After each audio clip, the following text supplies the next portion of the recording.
ଆଜିଠୁ ଆରମ୍ଭ ହେବ ମାଟ୍ରିକ ପରୀକ୍ଷା। ମାର୍ଚ୍ଚ 4 ତାରିଖ ପର୍ଯ୍ୟନ୍ତ ଚାଲିବ ପରୀକ୍ଷା। ସିସିଟିଭି ନଜରରେ ରହିବ ପରୀକ୍ଷା କେନ୍ଦ୍ର ଓ ନୋଡାଲ ସେଣ୍ଟର। ବୋର୍ଡ ପକ୍ଷରୁ ପରୀକ୍ଷା କେନ୍ଦ୍ର ଓ ନୋଡାଲ ସେଣ୍ଟରରେ ତ୍ରିସ୍ତରୀୟ ସିସିଟିଭି କ୍ୟାମେରା ଲଗାଯାଇଛି।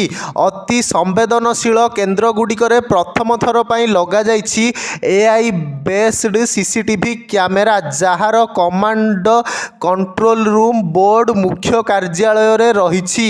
3047ଟି ପରୀକ୍ଷା କେନ୍ଦ୍ରରେ ସିସିଟିଭି ଲଗାଯାଇଛି। ଏଥିମଧ୍ୟରୁ 600ଟି ସମ୍ବେଦନଶୀଳ ଓ ବିଶେଷ ସମ୍ବେଦନଶୀଳ କେନ୍ଦ୍ରମାନଙ୍କରେ ଏଆଇ କ୍ୟାମେରା ଲଗାଯାଇଛି। ଚଳିତ ବର୍ଷ 5,51,611 ଛାତ୍ରଛାତ୍ରୀ 3047ଟି ପରୀକ୍ଷା କେନ୍ଦ୍ରରେ ପରୀକ୍ଷା ଦେବେ।